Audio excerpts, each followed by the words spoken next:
Hello and welcome back to Building a Nation here on Football Manager 2023. We are in Iceland with UMF Selfoss. We are at the end of, I believe, Season 9. And once again, as you can see, 4 trophies have been won, but we're not really fussed about domestic football at the moment. We're going to talk about what we've done and what we're looking to do going forward. As always, if you have enjoyed the series so far, please do drop a like on the video and hit that subscribe button as well. The support has been outstanding so far. Thank you so much for everybody who's watching, people who've commented, liking the videos, all of that great stuff. I really appreciate it. And let's get into Season 9. So off the bat, you'll see there's only one player who's joined the club this year, but we're going to have to go into the transfer screen later on and go through this. So we're just going to talk about Chris Finlayson for now, and then we'll discuss what's actually happened. So Chris Finlayson came in from Central Coast Mariners, £700,000. He played 17 games because he did arrive too late to be registered into the squad, but as you can see, a very solid central defender even. Good mentals, good physicals. His main stats for defending are very solid as well. Just a good all-round player, 19 years of age. We're very happy to have Chris Finlayson with us at the club. There was nothing really interesting on the loans out, so let's talk about the transfers out. Now, this was an interesting season of outgoing transfers. Now, as you can see, there's a few pretty big names there in the list. We'll start with Baldur Hannes Stephenson. He did leave to go to Albertine. A good player for us, but, 28 years old, was never going to improve, and we've signed better as well. Gudmundur Tyrfingsson. Now, we spoke about him in the last episode, and I was saying that I wanted him to stick around, be our Janus Grimbergs of this save, and basically just be here forever. But he was kicking up a huge fuss about leaving. He really wanted to go to Damak, who I believe are in Croatia. No, not even close, they're in Saudi Arabia.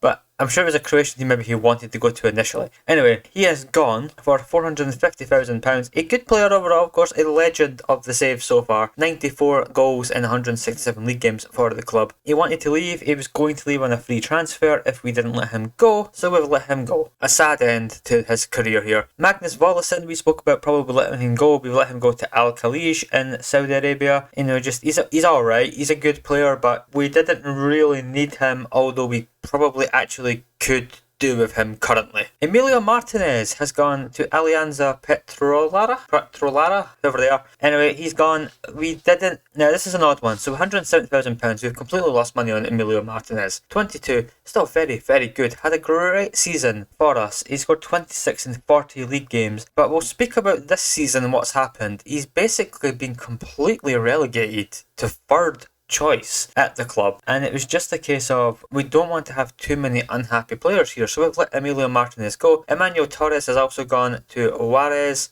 I like Torres, but I think we've all in agreement here that he was not the right player for the right time for us. So we've made £35,500 on him, which I believe is actually a profit. We've made £12,000 profit on him. And then we've got two big ones. One's not showing for some reason. I don't really know why. But Ellert Inge Konradsen has gone to AC Milan for £5 million.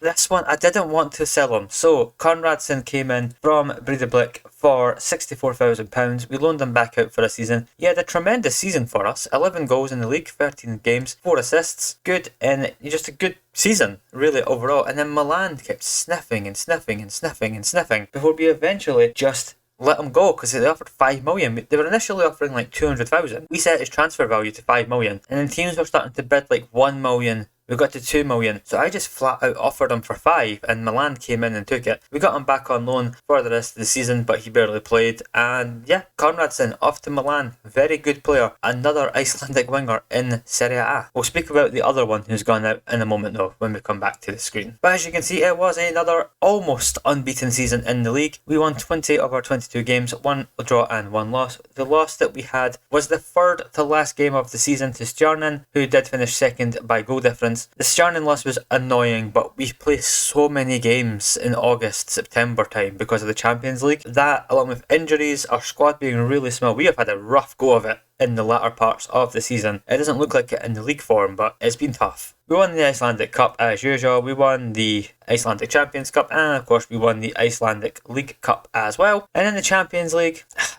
you can see here, we did beat Slavia Prague 3-2 in last year's competition before a couple losses in a row to Villarreal, Arsenal and AC Milan. Ended our Champions League campaign. Hopes we'll show you the table when we go to that page in a moment. But this season, we have got past Tetovo, Dinamo Butami, Sheriff Tiraspol, and we did get back Shakhtar Donetsk as well, before having a pretty solid start to our Champions League campaign. We got a 4-2 win over Legia Warsaw, a 4-2 loss to Bayer Leverkusen, a 2-1 win over Rangers, and a 3-1 loss to Inter Milan, meaning we are 19th in the table, 4 games, 2 wins, 2 losses. I can't really be too mad at that start, to be honest, so we're getting better. We'll speak about this, by the way, in a moment. We'll speak about this. You've probably seen this and figured that's why Martinez is gone. You'd be correct. If you look at the finances, over 2,000 shirt sales, that man again appearing, but everything has actually gone down a little bit other than our competition prize money. We do have some new deals coming in though, but we're still only a 2.5 star current reputation club, which is a bit frustrating. I feel like we should be 3-star by now. So if we have a look here,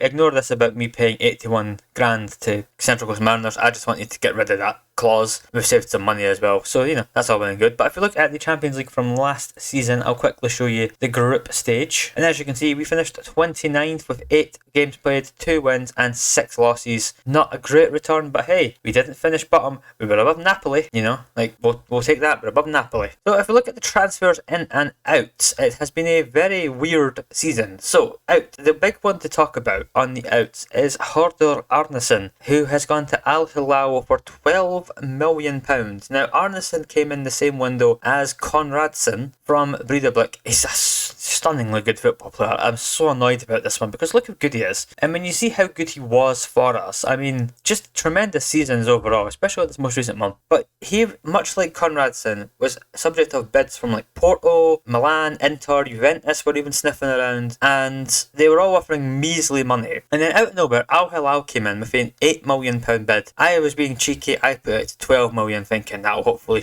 chase them away, and no, they came in with £12 million. So as annoying as it is to have lost Arnason, which why is this not going away? As annoying as it is to lose Arnason, he's on a lot more money than we'd be willing to pay as well, and I mean, we just couldn't turn down £12 million for Hörður Arnason. Outstanding player. I hope his career doesn't go to waste in Saudi Arabia. He's got 7 caps for the national team already. He is a star. Look how good he is. And I wish we could have kept him, but it just wasn't to be, unfortunately. On the ends, we did bring in a couple other players not mentioned. Wei Junbo came in from Beijing for a loan fee of just under £1 million. Yeah, didn't really work out, to be honest. We couldn't actually register him in the league because of restrictions.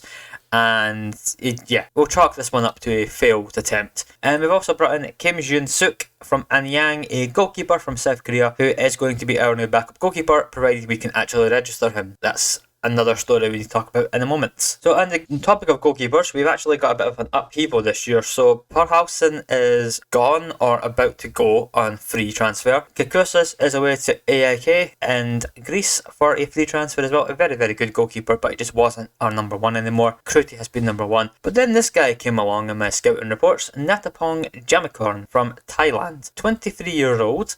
Pretty good.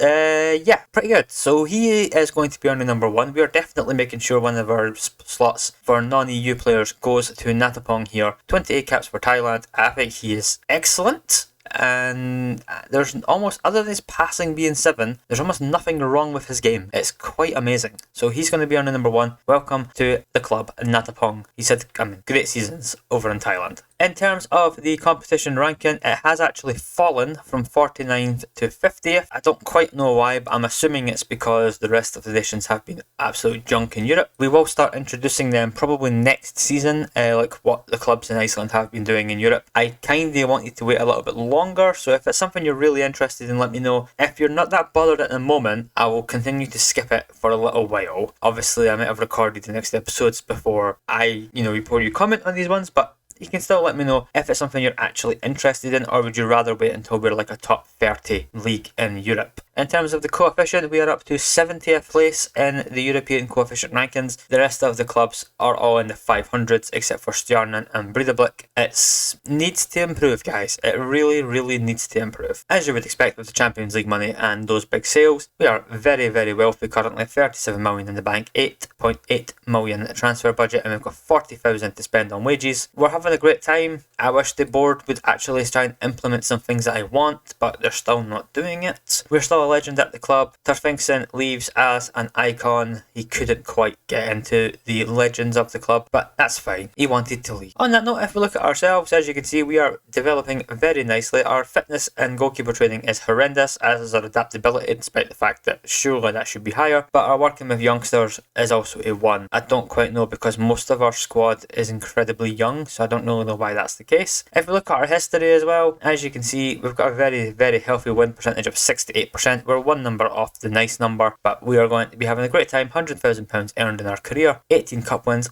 8 league wins, and 1 promotion. I'm still a bit annoyed we didn't actually win the second tier of Icelandic football. If we look at the support profile update, because I forgot to do this the last time, as you can see, the core percentage has gone up to 30, family to 21, fair weather to 17, and casual to 20. At the end of our save, my plan is to basically show you a screenshot of season 1 and what we look like at the end. We're up to 85.8 thousand social media followers and over 1,200 season ticket holders. So we are growing, slowly, but we are growing. Tactically, we are still running with pretty much the same system, although I am debating introducing something new. I'm just building up to that at the moment. I feel like I want to be a bit better in Europe than we are before I start messing around with tactics, especially when that one's working as it is. So if we look at the current squad, now, there's a number that's probably popping off the screen, but we're going to talk about him last. So if we look at our assists table, Anas Elouali, who has been the subject of multiple horrendous bids from Juventus, is our top assist player with left back with 13 assists. He is developing into an unreal player, the 23-year-old Moroccan, under contract as well. He decided to stay with the club. We gave him a 5-year extension with a 3-year optional contract extension as well. He is going nowhere anytime soon, and Juventus and their loan bid of £80,000 optional future fee can get in the bin. It's been another outstanding season from Ivan Rasic, and the now Croatian international, with 14 goals and 12 assists, largely playing at central midfield, but he has also rotated out on the wing when we need him, just developing into an outstanding footballer overall. I mean, the physicals are insane, the mentals are very good, you know, fairly professional, work rate's outstanding, teamwork's outstanding, the pace is good enough, the balance, the fitness, the stamina, he's just a great player. Great player. Malik Mbai continuing to have a really strong career at the club. Again, how much longer he's got left, I don't know, but because of what's happened with our wingers at the moment, Malik Mbai has played a lot more than I think we all planned him to this year, but he contributed with 12 assists and 8 goals as well. Arnold Dreistad having a really strong campaign too, with 7 assists from largely playing right back. He has occasionally played on the right wing at the end of the season. The physicals are just monstrous on this guy, and he is improving. I can't believe he's not a Norway international yet. In terms of some other players who have had good seasons as well, Sindri Sigurjónsson has had to make do with being more of a bench player this year compared to last year, but he still contributed with 7 goals in the league, 14 in total, with 7 assists to his name as well. A very, very good player. We're keeping him around. He's under contract for another 2 seasons. He is our backup striker for the time being, and we're having a great time with him. Sigurjónsson, great player. Really happy we signed him. And somebody who's just chugging along. Now, we said Tyrfingsson was going to be the Jannis Grimbergs of this save, but I think it might actually be Jon Vigner Pettersson, who has had 12 goals, 7 assists this year, 31 goals in total in the league for the club over his entire career. He's a Selfoss player through and through, nearly 200 appearances for the club. He's going to hit that. So, and these physicals are really good, and the mentals are decent, and the technicals are, not great. He might become more of a, we'll play this guy in the league option going forward, but I mean, he's had a good Champions League campaign with 3 assists, so we can't really be too snippy with him. Some players that were a bit of a disappointment this year, Christopher Steinset is on the way out. We talked about him staying and we really liked him, but he's leaving in a year's time. We'll probably look to move him on earlier. Ousmane Sow has left on a free transfer, I believe, as well, if we have a look. Yep, Ousmane Sow is gone as well. A good player, but 30 years old. We had no room for him anymore. Evo Parada is also gone as well. He has gone to Deportivo Pereira. Some of the other players that have not really made any kind of impact. Birkir Jonsson, he could have been somebody good when we first came through, but it's just not really happened for him. Goalkeeper wise, of course, Miroslav Krudi has been the number 1 this season. He's had an excellent campaign. Except for the Champions League, he's a bit ropey in Europe. That's why I think I did want to make the upgrade at goalkeeper this season. Kaivola had another strong season as well at centre back. Centre back has taken a bit of a beating with injuries this year, much like the winger positions. We do need to build the squad up a bit again. We need to sign some new players. That's going to be my main focus this season. But if we ignore all that, okay, let's talk about this. 42 starts, 7 sub appearances, 10 assists, 61 goals for the 16-year-old Gunnar Olafsson, who hasn't still yet signed his professional contract at the club. Now, we spoke about Olafsson, and yes, his stats are not outworldly, but if you look at them overall, for a 16-year-old, remember this, okay? Either footed, he's fast, good decisions, decent composure, decent anticipation, he's off the ball's good, teamwork's good, technique's good, the dribbling's good. The finishing is not the strongest. That's what we're working on with him. We're working on these striker attributes because yes, he's a winger. We play him up front because look at the goal return. 17 goals in the Champions League, 21 goals in the league, 6 goals in the Icelandic Cup, 17 goals in the Icelandic League Cup, 61 in total. He's got 4 caps already for the Icelandic national team. He's just ridiculous. And he's not even signed his first contract. He will sign that on the 3rd of December, so in about a week and a half's time on this game. He'll be on £800 a week. It's a 3-year contract. He's on a 3-year optional extension. I'm probably going to give him a new contract almost immediately. Apologies if you hear him banging on the table, but I'm just passionately defending my point. He's so good. Gunnar Olafsson is the best player I have had come through the youth academy so far on this save. He's one of the best I've had in years on this game, and he's already scoring insane amounts of goals. I mean, last year he chipped in with a couple. This year, in the League Cup, we put him a striker for the League Cup as like a test. Otherwise, Sigurd Jansson's there, Martinez is there, Olafsson can sit and watch them from the bench, and then he scored 17 goals in the Cup. Like, what am I supposed to do with that information other than start him every single week? He was top scorer by a mile in there. In the Champions League, I believe he's currently the top scorer by a mile. Obviously, that could change, and I know the Champions League doesn't really count qualifying goals and things like that, which is stupid, but Gunnar Olafsson is unreal. Absolutely unreal. I love him. You guys will love him. Hopefully we're not talking about him in like a year's time and he's away at some club because he wanted to leave and everything else. He's happy so far, so we'll run with this, and hopefully he will be the main man for at least like 10 seasons. We could make a fortune on this kid should we want to sell him going forward. Speaking of young players going forward, Hrannar Robertson is developing into a pretty good player actually. The right back, 17-year-old. I don't know if he's a starter for us yet because Drystad is just so rapid in the physicals, but these mentals are really, really good. Is he sort of player, could he actually become a defender? Let's have a look. Let's have a look at Hrannar Robertson's attributes here and see if this guy could actually maybe be a centre-back in the future. Probably not. Probably not. The jump and reach and the heading and the strength's a bit of an issue. But Hrannar Robertson might be a guy who features going forward for us. Otherwise, in the youth intake, it wasn't the best one. We had, it was Valgeir Olafsson was the player from this one who could potentially be someone, but I mean, he's already on the downswing. Yeah, it's not going to happen for him, I don't think.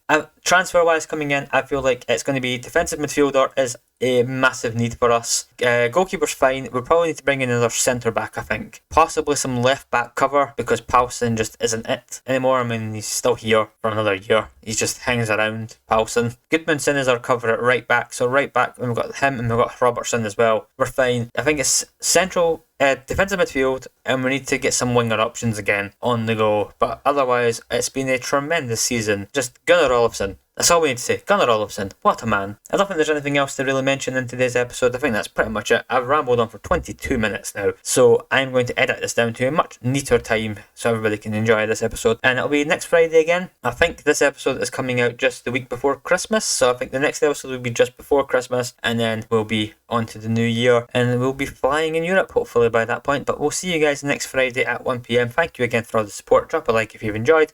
Drop a like for Gunnar Olafsson. Come on now. Thanks so much for watching. I'll see you then. Goodbye.